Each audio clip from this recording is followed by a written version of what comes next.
Absolutely. and all of that. So. Fine. All right. Hi, everybody. Welcome, and thank you for coming. We're really excited to have Eileen Reed with us here tonight. She's an organizer and productivity coach. I know many of us have the desire to have less things and be more organized, but I think one of the hardest parts is actually putting that stuff into practice.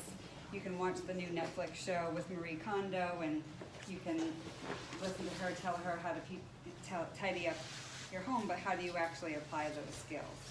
So Eileen is here tonight to share her tips and tricks on how to create more balance, order, and productivity in your life. So thank you, and welcome. Thank you, Kim. Thanks. It is so great to see so many of you out on this very rainy night. Driving was tough, so kudos to all of you. And thank you, Kim and the Wilmington Memorial Library, for having me here tonight. I am delighted.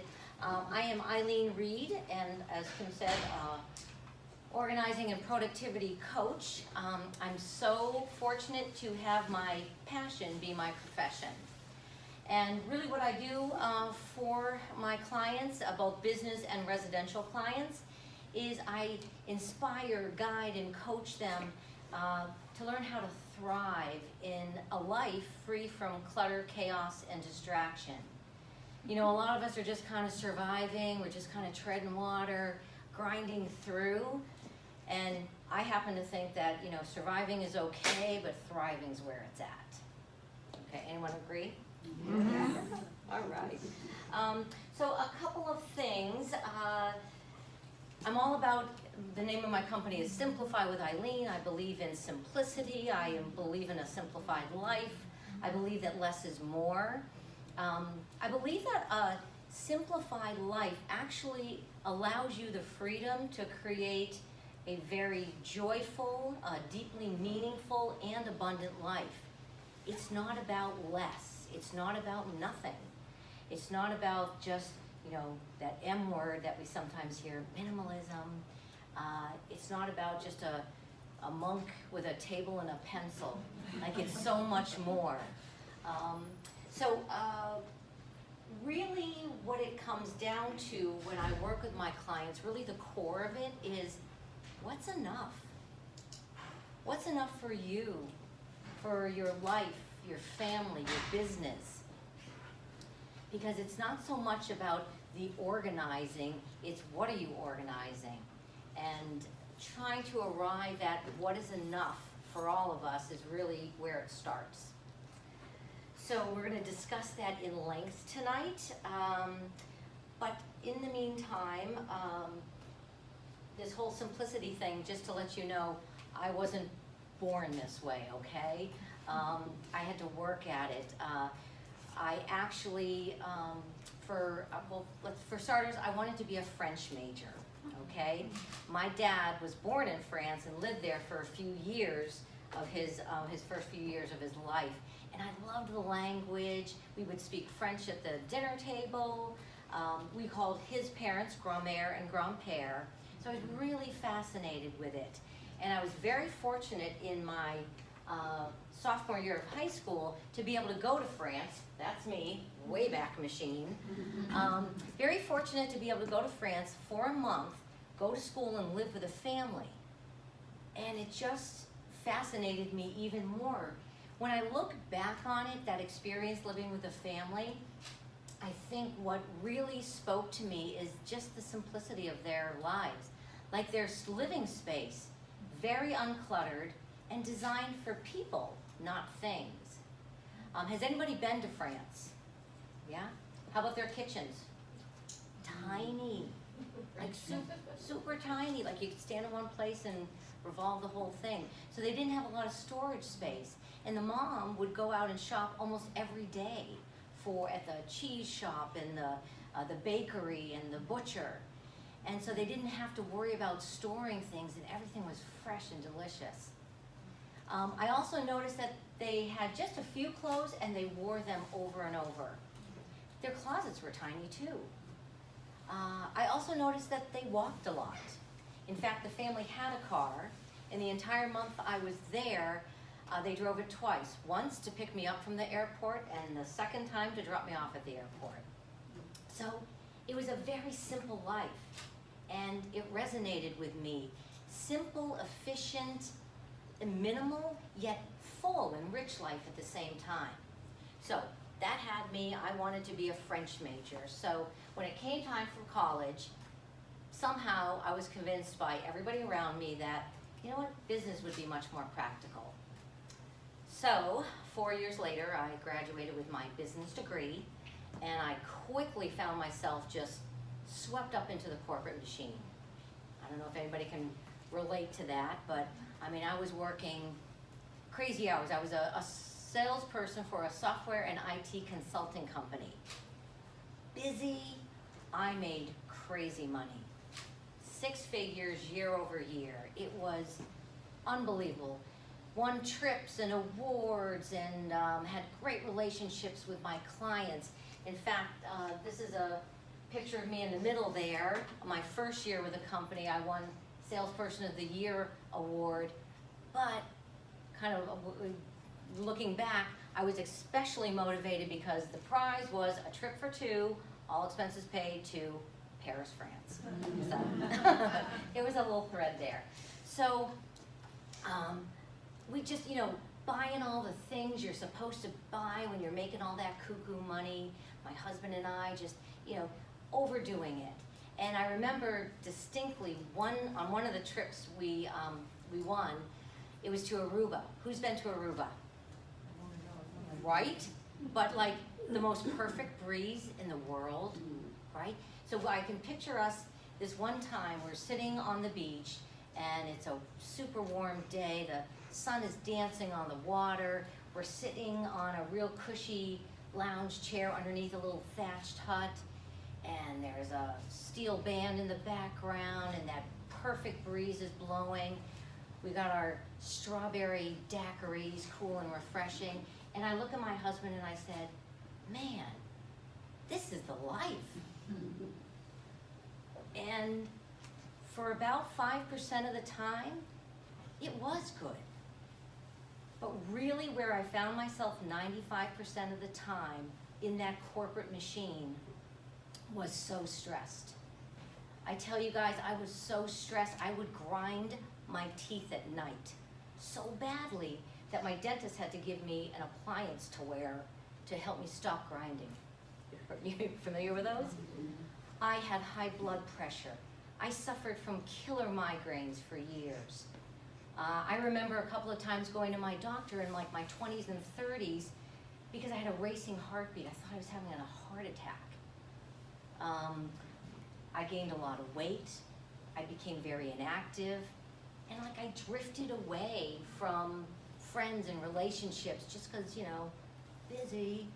And I thought that that was all normal for like busy, successful people. So then my dad got sick very suddenly, and he ended up having to have emergency surgery. Didn't go well. He ends up in ICU. He's on a trach and a ventilator, and it's just, we were scared to death. So my mother and my 4 siblings and I are all around there, and I was the one who would just say, excuse me, just gotta take this call from my boss. And, oh, sorry, ICU doc, I just gotta return this consultant call. Or my client's emailing me. And at one point, it was like I was watching television, and I'm watching this scene, and I'm thinking to myself, she's crazy. What is she doing?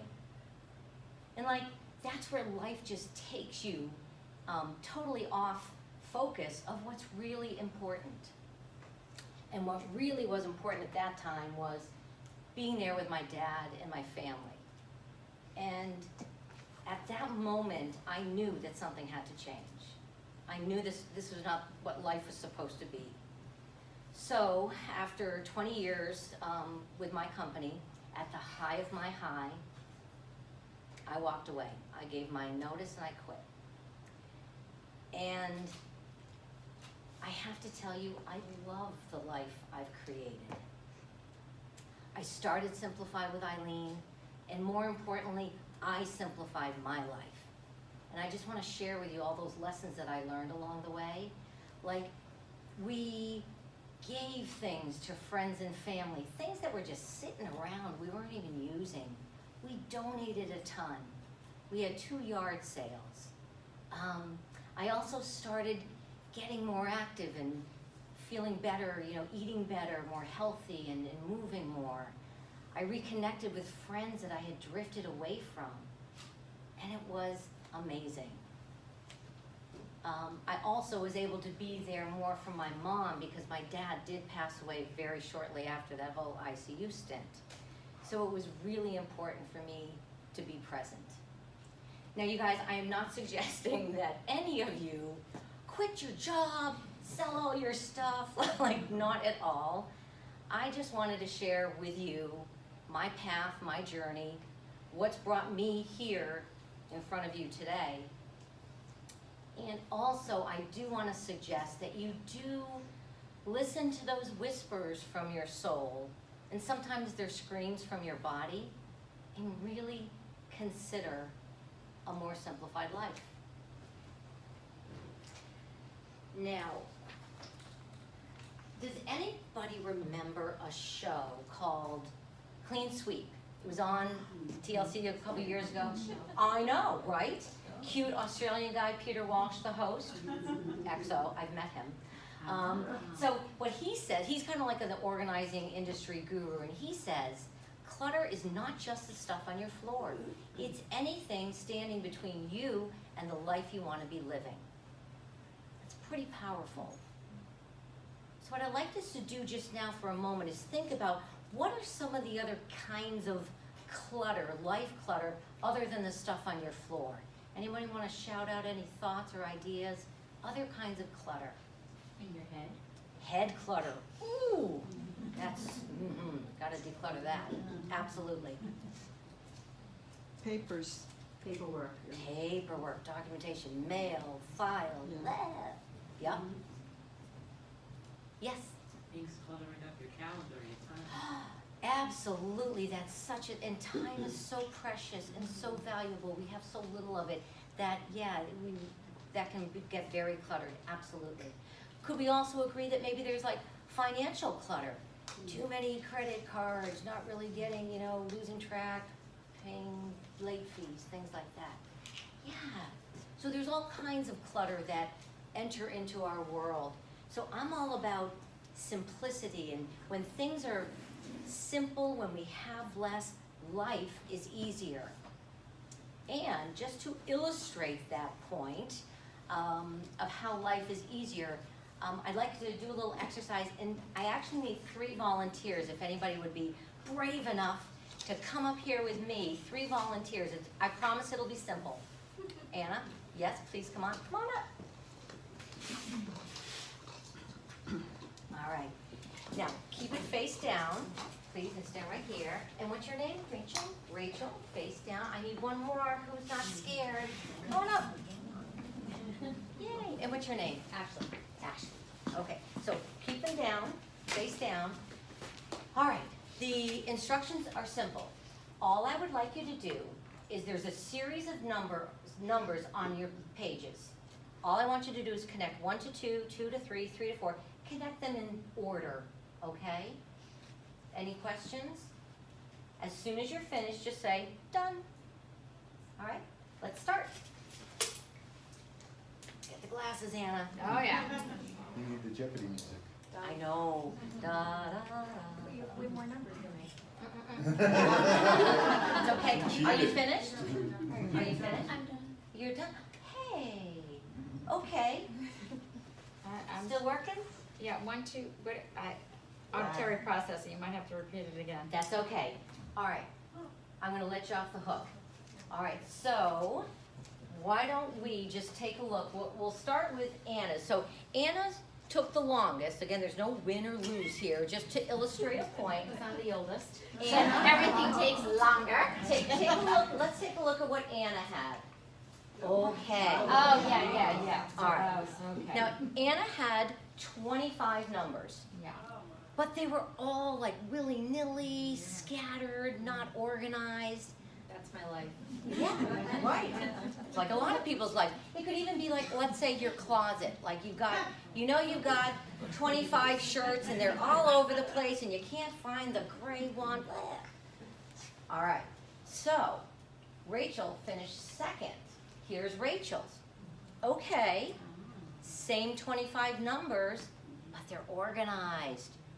So now when she's looking through her 25 shirts, she wants to find just maybe the black ones right here because they're organized.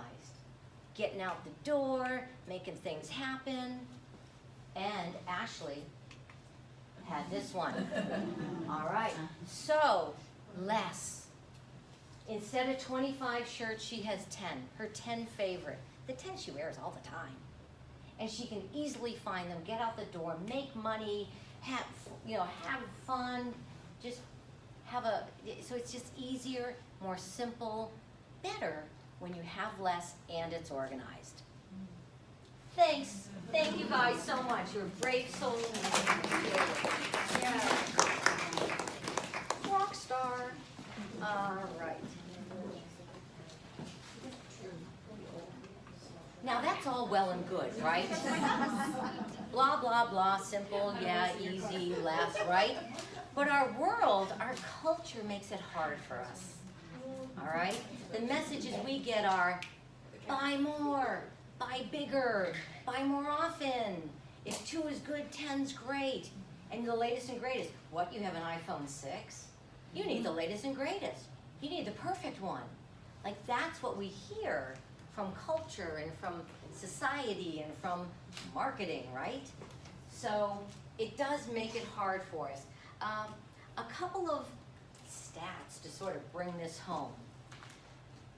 Americans consume, what is it here? Twice as many material goods today as we did 50 years ago. Now 50 years we've doubled our consumption. That's cool. In that same 50 years, the size of the average American home has tripled. Show of hands if you have 2 TVs in your home. Keep your hands up if you have 3. Keep them up if you have 4. Right. All right. Stats say that the average American home has more TVs in it than people living in it. Right? Also another stat, Americans burn 55 minutes a day looking for things they know they own, but they can't find, right? I always get that knowing laugh here. Yeah, you guys, that's an hour. How'd you like to have that time back? As we said earlier, time is so precious and valuable. To squander it, it's tough. So, the next thing I would like your participation in is I want to walk you through a couple of illustrations of what I mean by like too much, okay? And for this first one, I want you to trust me and go on a virtual journey with me. I'm going to ask you to get real comfortable in your chairs, and I'm going to ask you to close your eyes, okay? And keep them closed because I want you to really experience this, okay? Everybody comfortable? All right, guys, we are going on a virtual journey to Times Square, New York City. Now, you're there alone. Look around, take it all in, marinate in it for a minute. You're dropped right in the middle of Times Square. What do you see? What do you see? People. People, throngs of people on the sidewalk. What else do you see? Buildings. Yes.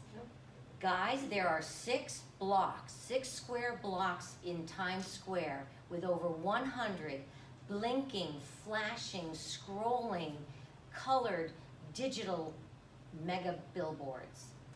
Yep. What else do you see? Cars.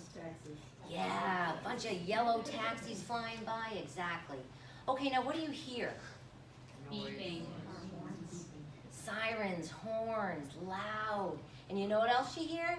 The audio from those digital billboards, because those things are talking now. Maybe you hear like the cacophony of some different languages. Maybe you hear a street performer on the sidewalk, on the corner. Okay, now what do you smell? Food, What kind of food? fast food. Pizza. Pizza. Burning pretzels. Yeah, burning pretzels. Sausage and peppers. Oh, yeah. Nice. Maybe you smell as you walk past the subway entrance that kind of acrid smell that sort of wafts Smoke. up, right? Maybe you smell too much cologne on the guy in front of you. All right, now what do you feel? Dirty? Yeah.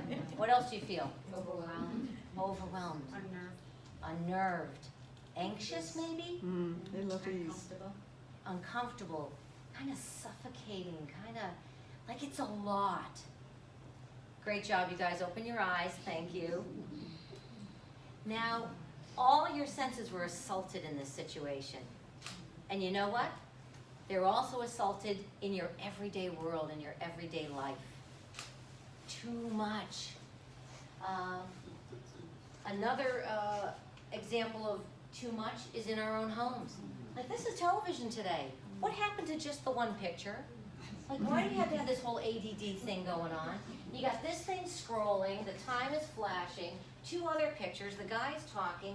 What do you even look at? And you know what? This much multiple stimuli, your brain can't really process it all. So we end up just sort of drifting along the top, bumping along, just sort of taking little bits in, not really getting anything of anything. And then we have too much stuff. So, That looks Wait. anxious to me. okay, well, wait till you see. I think we talked about, I don't know if I said this, but 25% of Americans with 2-car garages can't fit either car in. Now, what we do is we load our garages up, sort of like this purgatory of like stuff we don't use anymore. I think it's broken. That's gross. We got a new bike, but the old bike's still in there. And like all this stuff that's jammed in the garage, taking up where our cars should be, I don't know, maybe it ends up being like, if you added up the value, like $1,000. And guess what's outside? Our $30,000 to $60,000 cars. And we've got the wind and the rain and the leaves and the branches and the ice and the snow. While inside that valuable space is stuff that's just kind of not really serving us. Too much. We have too much stuff and we tend to hang on to stuff. I kind of have a little bit of a difficulty kind of saying like, okay, bike, I replaced you. Get out of here. We just sort of hang on to it. So that's the after. That is a little better. This playrooms, okay. Okay, marinated in that for a minute, right? So, this is my client Sarah's playroom. Sarah has 2 little kids, adorable, they're like 2 and 4 years old, and they go into that playroom and they are overwhelmed and overstimulated and uncomfortable, and they don't like being down there. It's in the basement. They don't like being down there without Sarah, so it's not really working. Now, the thing is, as parents, you know, our intentions are so good. We love our kids. We want to give them things, not deny them. Give them choices, show our love. But what we end up doing is just paralyzing them. They don't have a great experience because there's too much. And all this multiple stimuli, it's really overwhelming. Now, we're 5 feet or above, right? So we got a little bit of an aerial view. Imagine being a little 1 or 2 foot tall dude going in there. Like, that probably feels really uncomfortable. So we worked together, Sarah and I.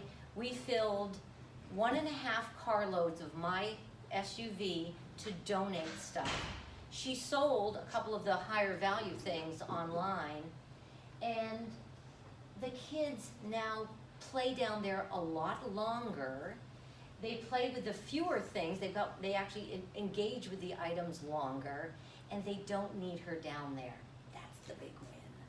You know, they're comfortable down there. Now, believe me, at the end of every day, it doesn't look like this, but it looks a lot better.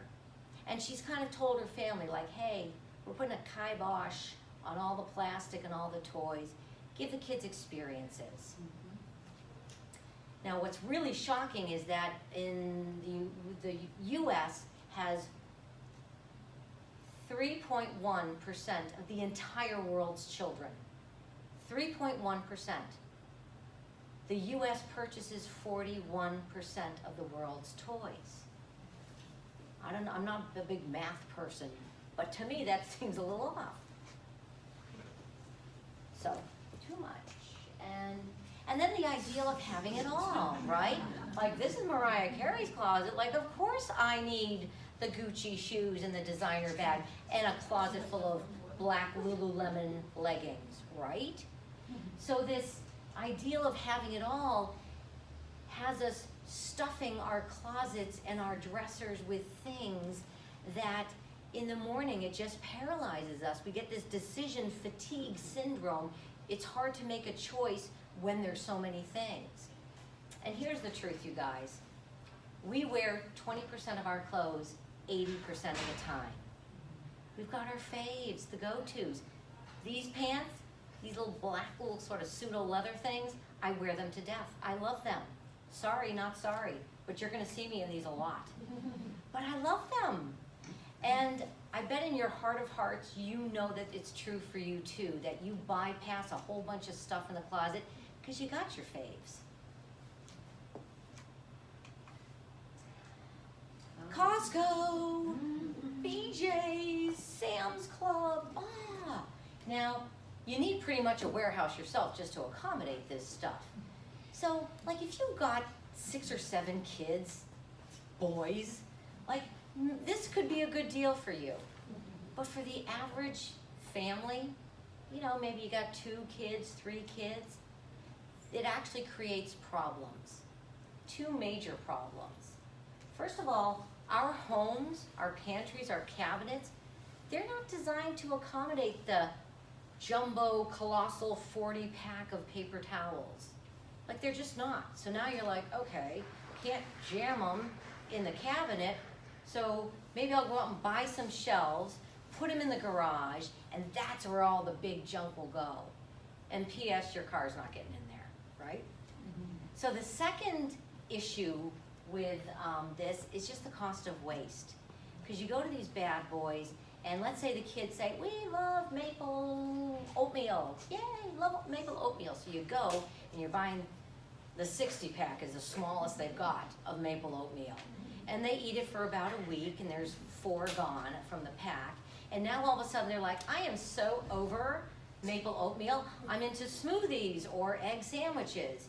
And then the remaining 56 of the maple oatmeals die a painful death in the back of your pantry because no one's eating them. So just the scale of it, just again, just bigger is not better. Here to tell you. Now, a lot of times our spaces need to do maybe pull double or triple duty, right? That's just kind of a reality. So this is Joe, my client. He runs a small IT support company. It's just him. And this is his home office, his business office, and he uses the closet for some overflow clothes. Okay. Now, like most all of my clients, they have enough space.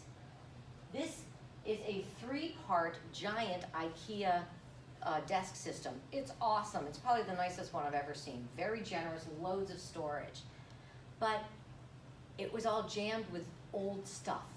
Stuff he wasn't using, stuff he wasn't looking at, stuff that wasn't serving him. So we had to clear that out so that the current stuff could move from the surfaces and the floor into the more than adequate storage space. And it just sometimes takes time, it just takes attention. So what Joe decided, 2 things going forward to keep it that way. Oh, I just love that. To keep it this way, we decided 2 things. First of all, we gave him a 4-inch inbox. And anything that he drops in there, once it gets to 4 inches, he has vowed that he will go through it, put it where it belongs, or recycle it, what else. And then the second thing, once a month, he has put on his calendar to spend an hour in there, just staying on top of it. Just an hour. You know, you can have a cup of coffee or, you know, whatever in there, play a little music, make it less painful, but just staying on top of it. Now here's the funnest thing. That is his wedding ring that he had lost 6 years earlier in his office. We found it. It was in a drawer, like buried under some stuff. So that was a huge win. Now he lost it 6 years ago, probably 5 years and 6 months ago, he went out and bought another one. So there's that also the cost of clutter, that redundancy and duplicate buying. But he was so psyched, and so was Mrs. Joe.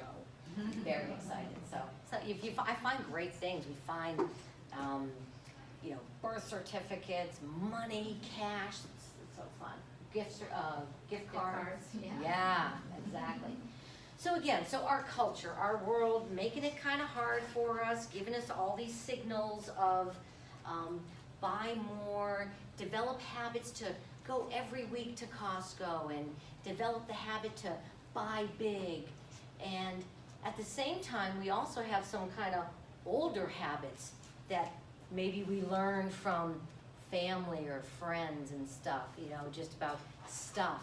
So we've got all these habits, they're kind of colliding, and if we have a prayer of developing new habits around stuff and less and simplicity, we're gonna have to develop new habits. Does anybody have any ideas, or you've heard of ways to develop new habits? Yes? I've heard if you go to the store and buy a shirt or a new item of clothing, you buy one, you come back and get rid of 2 or 3. Oh, yes, absolutely, absolutely, yes. How about, how do we develop a new habit? Like, let's say if I want to develop a habit of flossing my teeth, which I really should do, I could put a sticky on the bathroom mirror to remind me. Have you heard of any other techniques of how to develop a habit?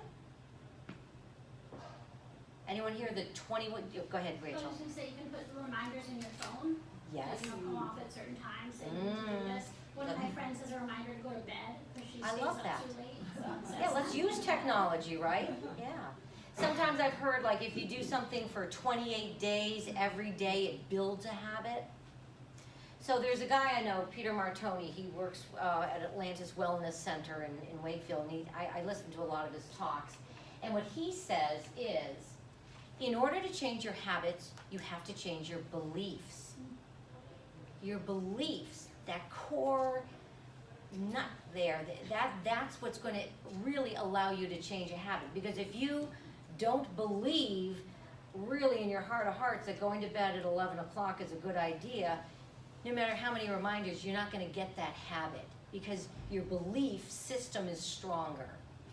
So let's just, for kicks, just talk about some of the beliefs maybe you've learned over time from family or society or whatever about why we should hold on to things. Yes? One of my problems is my personality trait of being sentimental.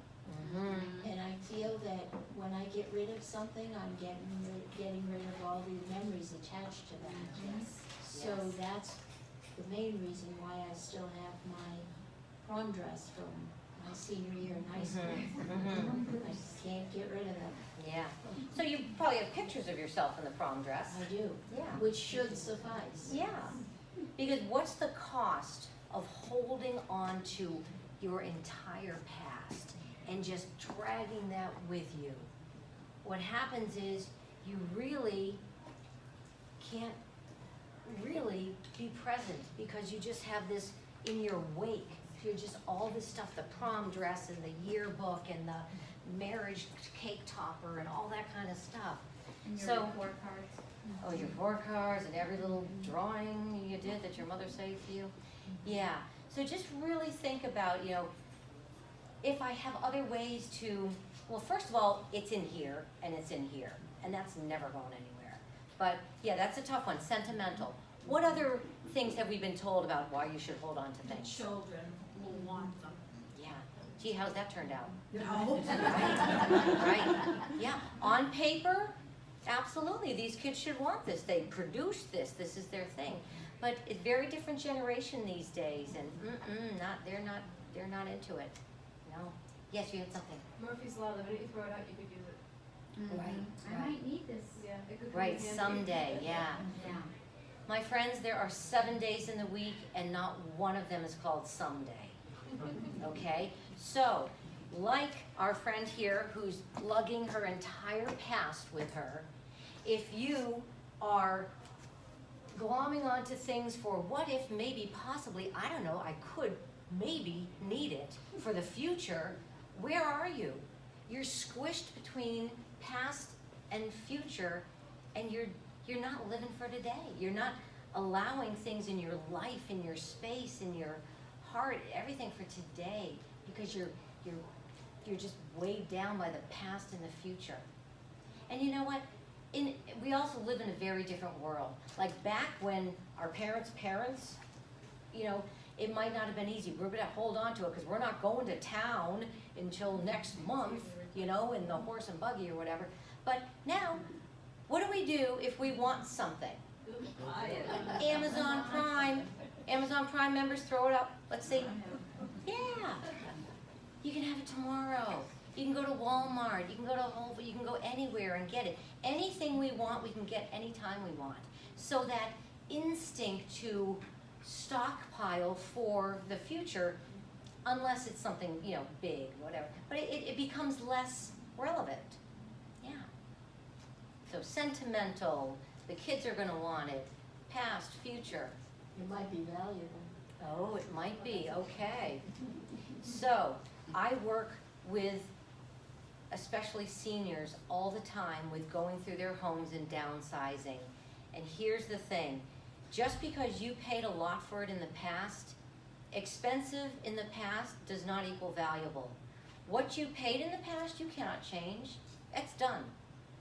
The value of something is what is somebody today willing to pay for it? And I'm sorry to say that with so many of our things, there's just not a market for it anymore. The china, the pewter, the silver, that market has just shrunk and dwindled.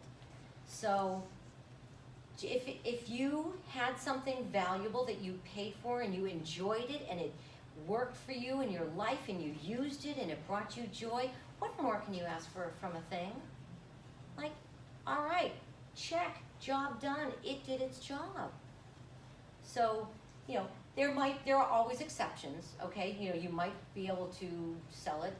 That Antiques Roadshow is like the bane of my existence because it happens in like 0.0001% of the time. But, you know, call an antiques person or shop on eBay, shop around. But other than that, if it did its job, donate it. It does a heart so good to take something that's not doing squat for you, and it's down in the basement collecting spiders, donate it. Somebody can use it today. You could change a life. So, how about if we just sort of try and make a mind shift in our beliefs and get rid of all these old beliefs, because we live in a very different time.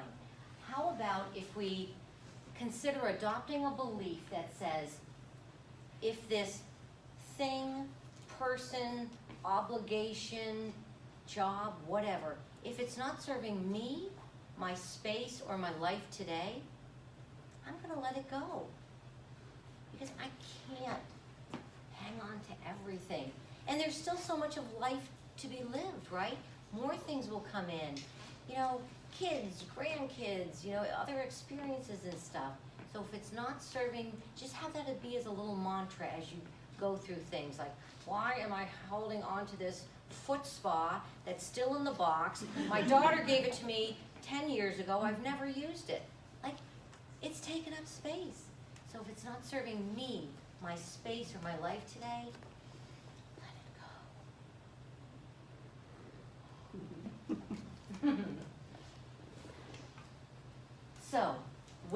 do that, when we have that mantra in mind, here are some other kind of just keys to simplifying to help you sort of get going. So the why. What's your why? The why is so important. That is what is going to fuel you and keep you on course. For instance, some of my clients, their why was, we need to stop arguing about clutter and get harmony in our family. Because the clutter was just a source of friction. So that was their why, harmony. Another one of my clients, Maureen, her why was she wanted to be able to feel proud, to have people into her home. She used to love to entertain.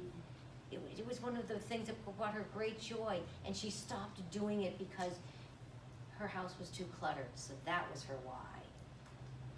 Can you guys think of any other whys that might be good reasons people want to simplify or organize?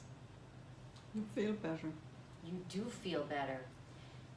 Amen. You feel better mentally, psychologically, emotionally. Clutter, actually, you feel it. You feel it. And there's this cute little guy I know, he's a handyman, and he's like, Eileen, one of these days I gotta get you to my house because my wife has everything in the attic. And when I come home at night, instead of feeling like, a place to restore and re-energize and get away from the world, I walk into the house and I feel it. I feel the attic. Any other thoughts or ideas on why people might want to simplify or organize? They're trying to downsize, Yeah, make so much smaller. Literally not to move. yeah. So that's your why. You're moving from, so many square feet to so many square feet. That's a why. Yeah. Great. So also, it's not about nothing, okay? Less does not mean nothing. You decide for your family, your life, your business, whatever. You decide what's enough. How many Lululemon black leggings do I really need? I don't wear those because they're, stretched out or whatever. Or I do laundry every 3 days. I go to the gym 3 days. So maybe, I don't know, at most I maybe need 3, just to kind of have a little variety. So you figure out what is enough for you. It's your decision, but have it really work for you. And slow and steady progress is always better than fast and furious. It's sustainable, and it leads us to our next one, which is small progress is progress. Celebrate those wins. Every little junk drawer you reclaim, and every drawer that now has only 10 socks in it instead of 400.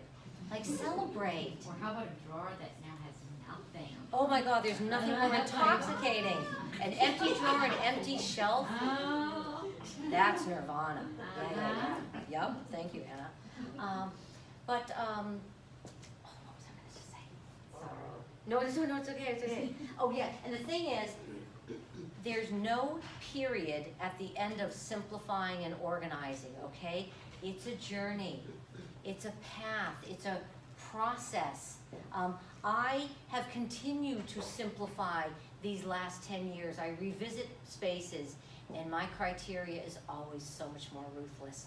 Like, I knew I should have gotten rid of you the first time. Get out. I didn't wear you. So, it's just, never think of it as like, I'm organized. It's a process. And then lastly, holding on is harder than letting go. I'm serious, okay? When you hold on, you have to hold on with your time, your money, your space. You're constantly moving piles around and shifting and rearranging and stepping over. You let go just once, and it is so freeing.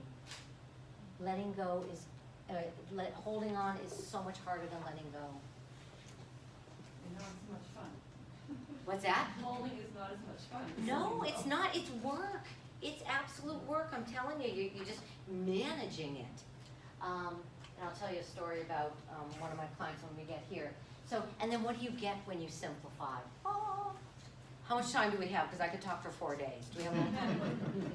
So, clarity. You just get so clear on what and who matters, and what and who are aligned with the life that you really want to lead. So shake those things that aren't serving you. And space, of course. Again, when you come, the world is crazy out there, guys. Whenever we go to our office or to our home, let it be a place where we get renewed and restored, and there's not distraction and chaos and clutter and friction and all that. And then health. The, studies have shown that people who have a more simplified life tend to be healthier. You become a little more mindful of what you're putting into your body and how you're moving your body, how much stress you're allowing into your life. Just much healthier. Presence. That was a big one for me. I was able to be so much more present with my mother when she really needed me, with my dad being gone. And just without all those shoulds and like, I should be hanging out with Mary because she like belongs to so-and-so or whatever. But Mary's a buzzkill, so I'm shaking Mary. I don't care. That goes to relationships too. And then joy. So Olivia, one of my clients, we've been working for a while with her to really downsize her 2-bedroom condo. She's the one that every step going up the stairs, stuff on it. And it was like her full-time job, like legit moving, shuffling, accommodating. Ugh. So now that she's so much clearer and more simplified, like super joy. She has she's now fostering 2 little black cats. They're adorable. She is back to doing yoga. She has joined 2 book clubs. She's allowing more joy into her life. It's not held down by all the clutter. And appreciation. When you have less, you appreciate everything so much more. Like, I really appreciate these pants. I love that. You know? And they're not hidden and stuffed and crammed in between everything else. Like, everything I have, it's just like, I actually wear them. I honor them by wearing them, and it makes me happy. So, that's where we're winding up, but like, you know, enough. I do enough, I have enough, I am enough. The less we have, the more you'll be able to say this. Now, this is a lot of the work that I do with my clients, is just kind of going through this. And what I'd like to do is invite you guys to sample, maybe take your enough journey, your simplifying journey to the next level. I am having a 3-step simplified challenge.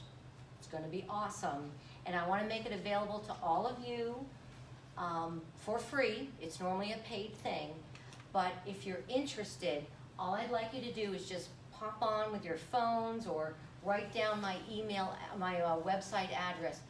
When you go onto my website, there's going to be a little pop-up that says join my newsletter. If you fill that out today, by midnight, I will make all this material available for you, the 3-step simplified challenge, no charge. It's going to teach you to put into practice some of the things we've talked about today. You will see results, you will see success, and we're going to have fun. So if you are interested and would like to participate, just anytime before the end of tonight, sign up for the newsletter on my website and we'll take it from there. One other thing, before I take questions, also on your seats, you've got my little post-it notebook. If I'm going to have any little giveaway, it's got to be functional. So put them in your purse, your car, or your kitchen, and great way to just keep track of notes. You've got my brochure, and you have a flyer about Create Your Life, Passion and Purpose. It's an event that Deborah, back there, Deborah Buell, she's a life and wellness coach, and I put on with a bunch of speakers. It's a Women's Day, so check it out, and yeah. So now I'd love to hear from you. I want to hear your questions or any little DIY strategies that work for you, any successes. Lay it on me. Yes, Brady, my Um, sentimental woman. Yes, Mhm. I've been on this Simplified journey for many years, and I always manage by the end of every week to take something to a donation bin. Beautiful. And I'm trying to work on my sentimentality and figure out ways that I can have my cake and eat it too. So I did have some success with a small bureau that was full of my sewing materials, fabrics mostly. Mhm. And I loved those fabrics. I knew I was never gonna use them again, but I didn't wanna donate them without somehow remembering them. Mhm. So I found this really lovely box, and I cut out 4-inch squares from every fabric that I love. And I Nice. made this little book of fabrics Oh, that I put in the box, love it. and it's only this big instead of this big. Love it. So I need to do that with my clothes, with my books and all. Or Those are even the just take a things pic, I mean, are you an iPhone person? No. Okay, all right, okay, but you know, okay, then I'm not gonna go Yeah, into regular nope. pictures. But yeah, I love that, you've found a workaround, a small way to honor and remember that, I love that. My mother-in-law was this cute little Swedish woman, and when she passed away, she was also a like unbelievable baker. So what my sister-in-law did for the sons, my husband and his brothers, is she made a little shadow box. And in my husband's was a pair of Swedish red mittens, knit mittens, that she had actually worn as a child in there. A picture of her and one of her handwritten recipes and this little like tin mold. Beautiful, 4 things, perfect. Just the right amount of sentiment, and everything else we could donate so that it can do the world good. Great. Yes. So my challenge is, if there's room for it, why get rid of it? Mhm. So, you know, if there's, I mean, I've got too much space for, I'm one person, I've got a 2-bedroom. Yeah. For a guest and whatever, but there's a lot of the furniture and everything, stuff's in it, and I'm like, well, why go through it? Why waste the time? It's not a priority, so it's there. Mhm. And it's like, well, even when I did my office space, I've got all these extra organizing things. Well, this is a handy thing to have. It was expensive to Mhm. buy, to replace it, I can, but it Mhm. would be expensive to do that. Mhm. And since I have the space, I leave it there. Do you have children? No. Okay. So, let me just ask, how many of us have had to go through a relative's home after they've passed to go through all that? It is so hard. May I just suggest that the greatest gift we can give to our families is for us to make those decisions now, while we're able. Make those decisions and don't leave it to grieving relatives, brothers, you know, nieces, nephews, because they're going to be grief-stricken. They're going to feel obligated to lug They're all gonna be that stuff mad. home. Yes, yes. My mother at one point after my dad died said, I'm going to dig him up and say, why did you keep all that? Yeah, yeah. So I mean, just take little bites through it. It needs to be done at some point. So while you're physically able and mentally able, and then maybe people who come over and stay in your guest room, they could put stuff in the drawers. Oh, there's one for them. Oh, there's one for them. All right, yeah. But just think about it, you know, I can't stay no long. time like the present. I'm sorry, what, back here we had a question? I was just gonna say that my parents lived in their house for 50 years, and when they passed, they never threw away anything, because they had 10 kids. Oh, I found tax returns from the 60s. oh boy. I mean, it was a 6-month process. Yes. Going through piece by piece. So heart-wrenching to go through that, and just you feel like, oh God, I'm throwing their stuff away, they're not even like, they're just gone a few months. It's just, it's too much to ask of a family. Yeah, Yes. so continue on with that. My parents both passed within 2 months of each other, and it was very hard. Same thing, up the stairs, everything.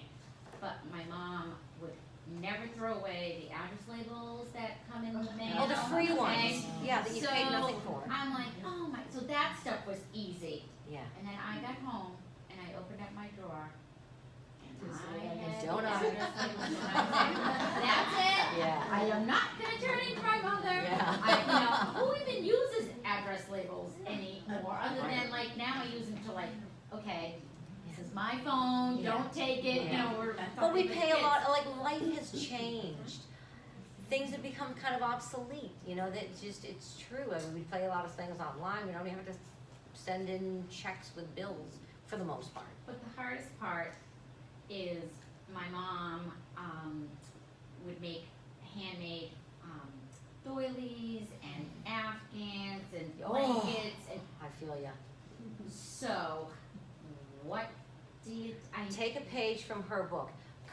Pick your favorite Afghan, because they're not all your favorite. no Okay, pick your No, they're favorite, not. cut a little piece, a little corner of it, put it in like a little shadow box or a frame, and display it. So now, instead of all the Afghans being shoved in some cedar thing in the basement, right not honoring anybody, right you know, enjoy it, put it on your desk or something, and donate the rest.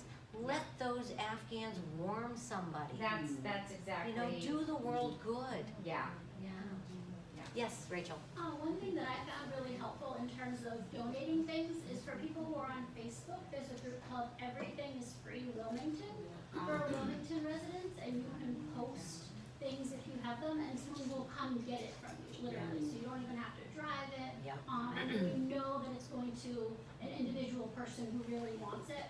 You know, some donation places are great, other stuff ends up, you know, in landfills. So it's just sort of another avenue if you're looking for an alternative.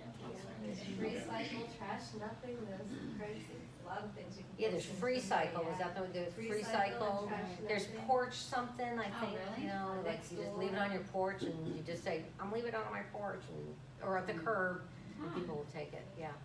I'm sorry, in the purple, yes? Do you have strategies for when you do have to acquire something, whether it's furniture or your wardrobe or stuff for the kitchen? Like, do you have to look at it and say, how many things is this going to do? Or, When you have to acquire a, When you have, I'm gonna go shopping and buy clothes, okay? okay.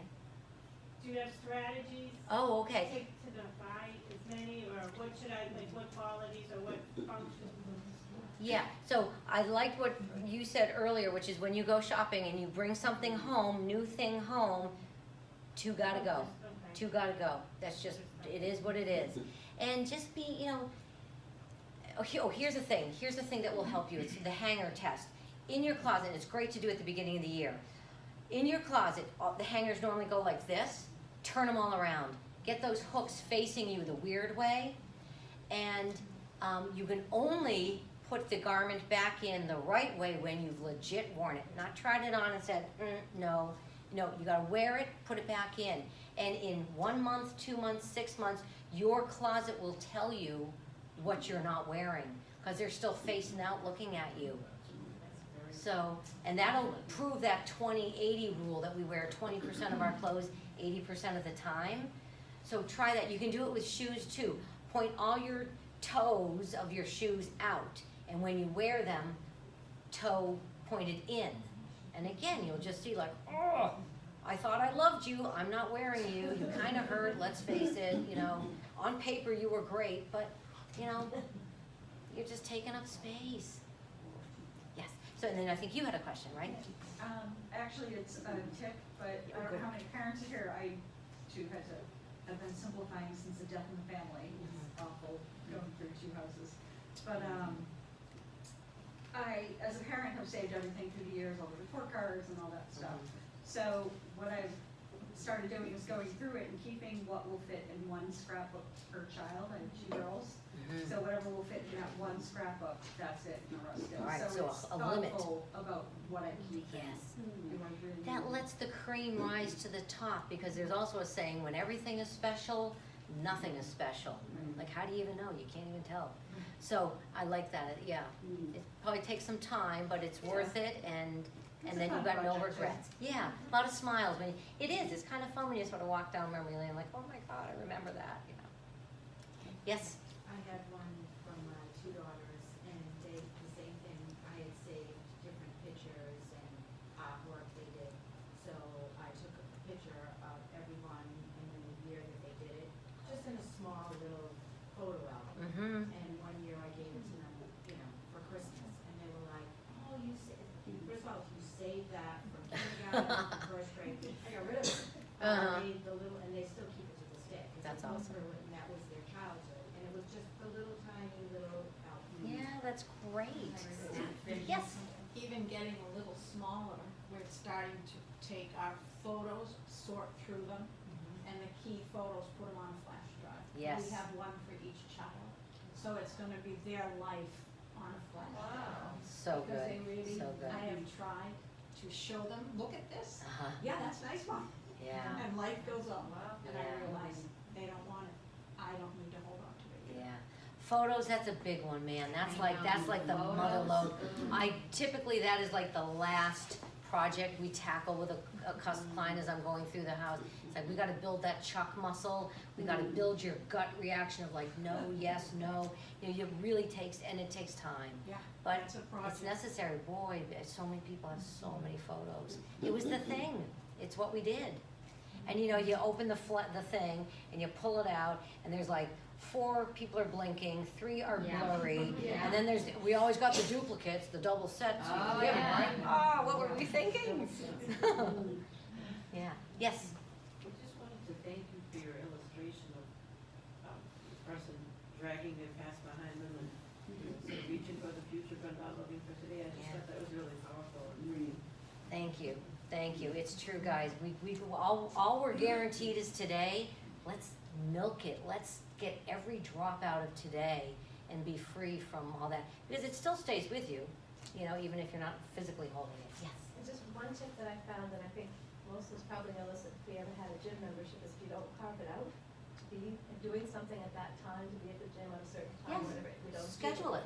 So it's when I was, oh, this is between 5 and 6 before dinner, I'm supposed to be doing this organization, whatever it is, but Yes. carve it out. Absolutely scheduled. That's what Joe did. He scheduled once a month to go through, and taking those little bites. Now it's not a big overwhelming like, oh my God, I gotta spend all of Saturday going through the basement. Just go through a little chunk, or your closet. Just do the shoes. 20 minutes, I'm only doing shoes, and then you feel success. And then you're like, yeah. And then maybe the next day or 2 days later, I'm only doing skirts. I'm on skirt duty, skirt, skirt, skirt. You know, and just taking the little bites, because otherwise you kind of choke. Yes. I'm sorting through receipts, Mm-hmm. and I don't know if you have some, I know taxes, you've gotta have a minimum of 4 years, always, saved. Is it 7? 7. Well, Seven. yeah, 7 is actually what I've heard from CPAs. 7 years on taxes. Mhm. So what about other kinds of receipts? Do you have a system that you can help people with? And so Yeah, I you know mean- you really can let that go? No one Well- can get you on it, or is it? Well, if it's a receipt from a credit card, you Yeah. don't need it because it's redundant. You find it on your credit card. I think really it's only cash receipts that truly matter, because it's either on your credit card, your Everything's debit code, your digitalized, check, yeah. your bank statement. It's really just the Usually cash. after 30 days, those are void anyway, they won't give you money back. Well, or- but she's saying for tax Oh, purposes. for tax purposes, Yeah, yeah. yeah. So really just the cash, because it's traceable other ways. And then some people scan them. You know, they just don't want all the little paper.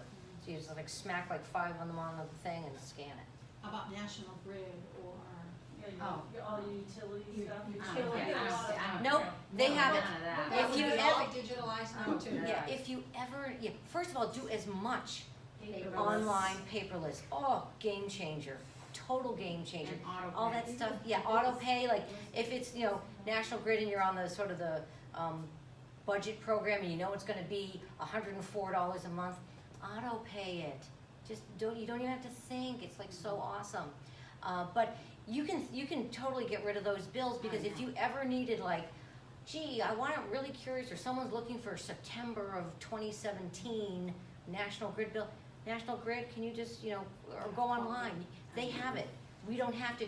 Again, back in our parents' day, we didn't have all the virtual and online resources, so they had to keep everything. But yeah, no, bye. Yeah. Yes. In case anybody doesn't know, Wilmington does, once a year, they have the big shredder truck come. Mhm. So if, you're shredding your daily whatever, but if you've got like years of tax return that you don't wanna sit there and shred, you just have to show you're a Wilmington resident and it goes in and takes it away. Yes. Okay, I'm so glad you mentioned that. I'm so anti-shred machines. Those things are a joke. And then they get jammed, so you gotta unplug it and shove the butter knife in. And then when you go to empty it, unfailingly, there's white stuff everywhere. It's maddening. And then they overheat if you're doing like a big project. So yeah, the shred places, UPS and Staples, 99 cents a pound. Best 99 cents you'll ever pay. Take it, take all that stuff in a bag. You go to they have the Cintas locked bins. You shove everything in the bin. Cintas comes and takes it off-site shredding. It's completely secure. Your time is so valuable. Don't be like dealing with a stupid. So you said where were those places? Staples and UPS, 99 cents a pound. DCU, Digital Federal Credit Union, if you Google free shredding places 6 times a year, they'll have it. And we we've got rid of 5 bags each Awesome. for free. Awesome. And sometimes like the Boy Scouts or the high school band will have like a little fundraiser thing where they'll bring the shredding trucks in. So also pay attention to the things going on in town and that stuff, so you can usually do it that way too. All right, we're running a little over. You guys have been awesome. Thank you so much. I really, really appreciate it. Thank you.